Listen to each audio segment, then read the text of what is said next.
Good evening to all my wonderful viewers out there, and welcome back to another Streetwear Talk video, the series where I cover the latest streetwear releases, the latest streetwear news, and of course, in the series, I just discuss anything to do with streetwear or fashion. Now, in today's video, I'm going to be covering that capitalism has unfortunately won. Kapital has sold off its majority share of its ownership to LVMH. Yeah, I'm a bit late to the party, guys, but I still wanted to talk about it. And it's unfortunate news to kind of start 2025 off with because so, I guess, uncertain. We don't know where it's going to go. We don't know what's going to happen from here. There's so much up in the air at the moment. What does this mean that the majority share of Kapital has been sold off to this huge conglomerate? Look, we don't know until we see how it plays out. It's obviously just got a lot of fans of the brand worried. I really love Kapital. I still love it to this day. I want to buy so many more pieces from the brand. I love traditional American wear, traditional American Western wear. That cowboy look that Ralph Lauren pioneers is iconic and a lot of fun to wear. And with my, I guess, interest in fashion coming from streetwear and realistically spawning from my love of sneakers, I really liked Kapital's blend of a bit of streetwear flavor to very traditional silhouettes and things like that. And I'm hoping that that direction still stays now that a majority stake is sold off. I have high hopes that it will. But at the moment, it does leave us in a weird timeline in Kapital's story because we recently had the father of the current creative director, Toshikiro Hirata, pass away in 2024. And then suddenly now at the start of 2025, the majority stake in the brand has been sold off. With those two events happening so soon, it makes me feel like he was the final barrier, the final guard at the gate, stopping it from being sold, and now that he's passed, this has happened. Obviously, I have no information that actually suggests that, but the way that the timeline has gone makes it feel that way. But maybe I'm just completely misinterpreting the timeline of events here. But yes, that is the news that I wanted to cover today. I wanted to talk about what's happening, what's going on, and what I want from this majority share of the brand being sold off, and what I fear from the brand now that the majority stake is sold off. So pros and cons, basically. But I just wanted to talk about as well at Louis Vuitton, or LVMH more specifically, the conglomerate. They have actually worked with Kapital before, back in, I want to say, fall/winter 2013, or in 2013 at least. They collaborated with Kapital, and more specifically, one of their major brands, Louis Vuitton, collaborated with Kapital back in 2013. We had the borrow pieces being featured on the runway and the season for Louis Vuitton in 2013. So there we go. They've worked together before. I thought it was just going to end at that, but no, here we are in 2025 having the brand being sold off. Well, at least the majority stake sold off. And I don't know why this decision was made. I'd be interested to know why this decision was made. Like, was it financial reasons? Was it to expand to the global market? I would love to know the decision making behind it, because like I said before, it puts us in this position where Kapital fans are left in a kind of gray area of not knowing what's happening, and some clarity would just be fantastic.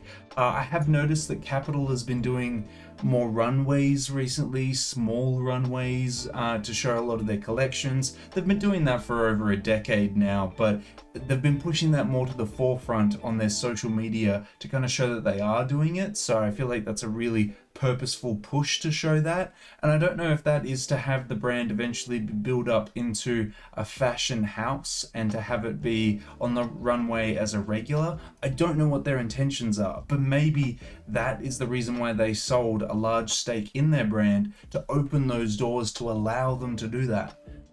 I don't know. I'm just speculating here. I have no insider knowledge on why this may happen, but I'm just trying to find ways to justify the sale and not worry myself about the sale.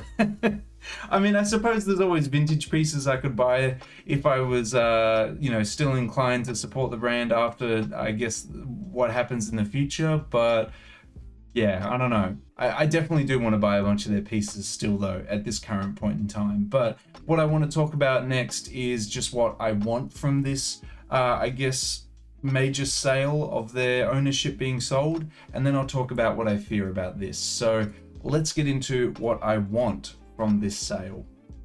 So look, the majority share of the brand has been sold, so we can't ignore that that's happened. So what would I like to see now that that has happened moving forward? Well, one thing that I'd really like to see is that assumably Kapital has to make all the pieces that it has from either cloths and materials that it either creates in-house or buys locally. I mean, they probably do source materials from around the world to make the pieces that they do, but I feel like looking at a lot of the pieces that they do, they really pride themselves on making the materials or sourcing the materials inside of Japan to make the pieces they want to make.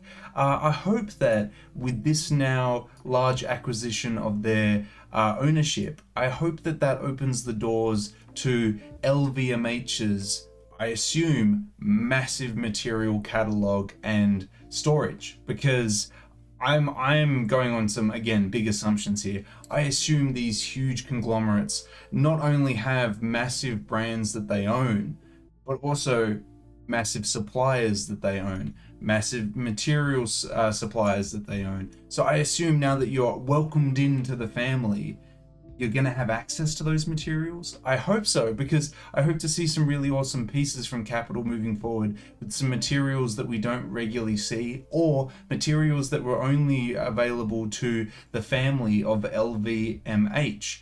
That would just be really nice to see. I don't know what that'll look like. I don't know how they'll do that, but it would be cool to just see, I guess, the gates being open to more freedom to do more crazy things with their materials, especially in their sublines. That would be really cool. I hope that now that the acquisition has happened, that we have better Western distribution.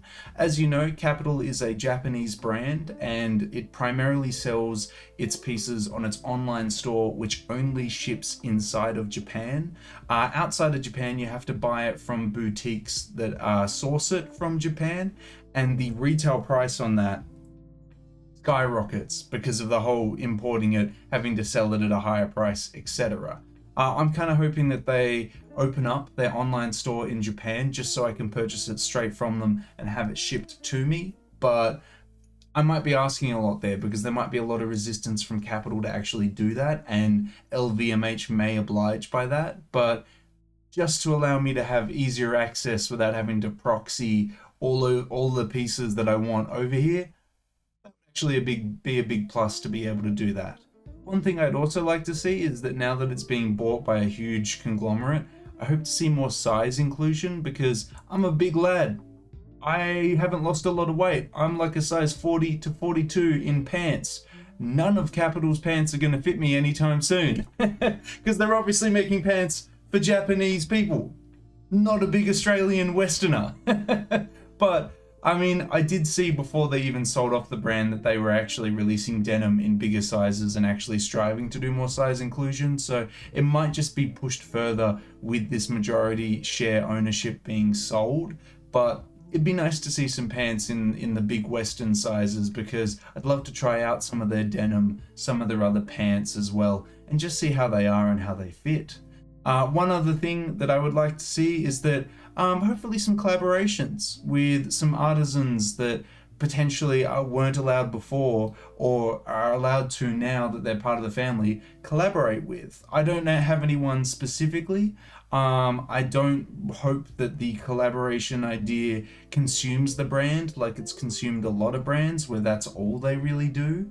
But it would be cool to see some small-time artisans, some artisans or designers at other LVMH brands come over to Kapital and maybe just do a handful of pieces just to see their take on it and everything like that.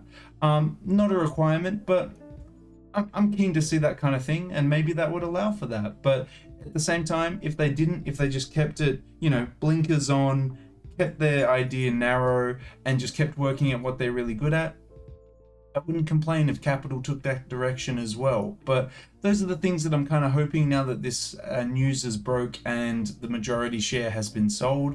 I hope that those kind of things come from this sale. But maybe some of them will, maybe some of them won't. Let's talk about now what I fear from the sale of this ownership.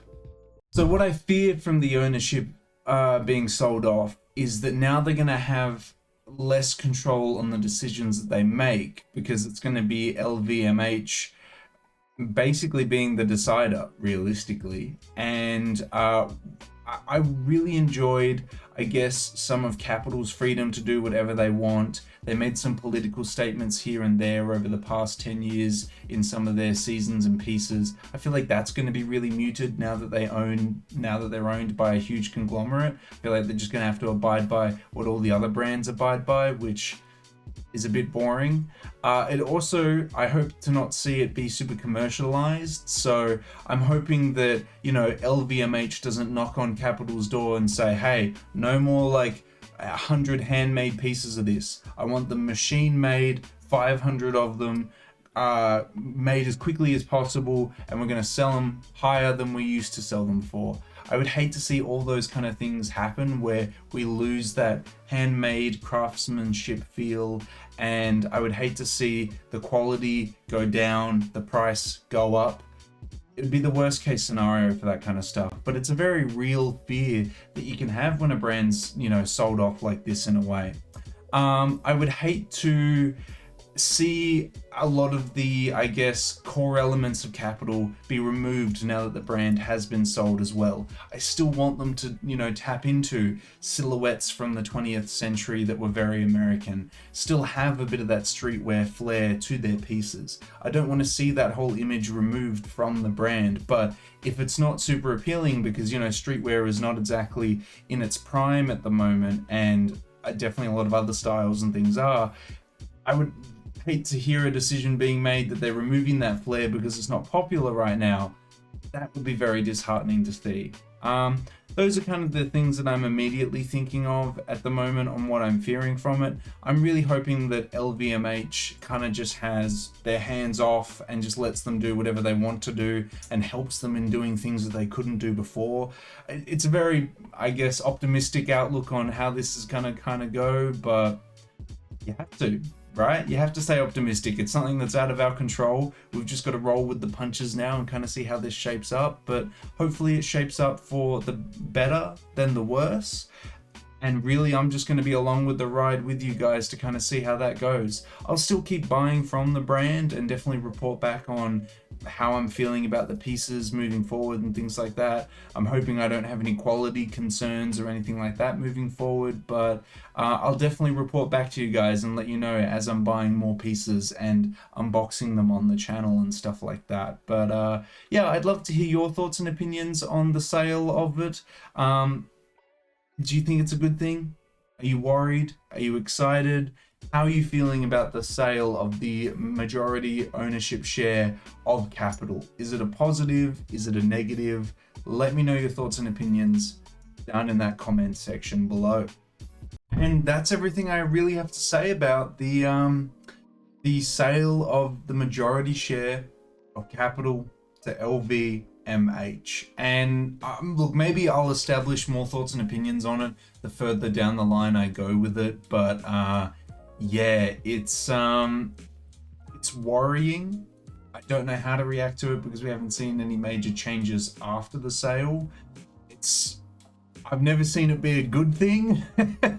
We'll just have to wait and see. Realistically, I have some hopeful things that I'd like to see from it, but I don't know. It's hard to be optimistic, especially when we've seen other brands go down this pathway as well. But yeah, maybe it won't be that bad. Maybe it'll be okay, and maybe the brand will just stay the same as it is. Maybe there won't be too many major shakeups with this ownership change, but we'll just have to wait and see, guys. I'd love to hear any thoughts that you have on it down in the comment section below. I'd also love to talk with you down in the comment section below about it. I might think of more things of, you know, pros or cons down the line, and I'll add them in the comment section just to have that conversation with you. But yeah, as it is at the moment, at the start of 2025, I'm unfortunately worried for one of my favorite brands. Now, if you guys would like me to do more videos talking about this type of stuff on the channel, make sure you give me the 3 indicators I always ask you for, which is a like on this video, a comment in that comment section down below, and if you haven't already, the best indicator you can give me is to subscribe to the channel. As mentioned in previous uploads, I'm trying to hit the subscriber milestone of 3,925 subscribers before the end of the month. Hopefully with your guys' continuous support, we'll be able to reach that milestone before the end of February. But that is everything I have to say about the sale of the majority share of Kapital. I'll hopefully think of it a little bit further and come up with some further things to say in the comment section below. But until the next Streetwear Talk video, until the next Kapital video, until the next unboxing video in general, guys, I'll catch you later.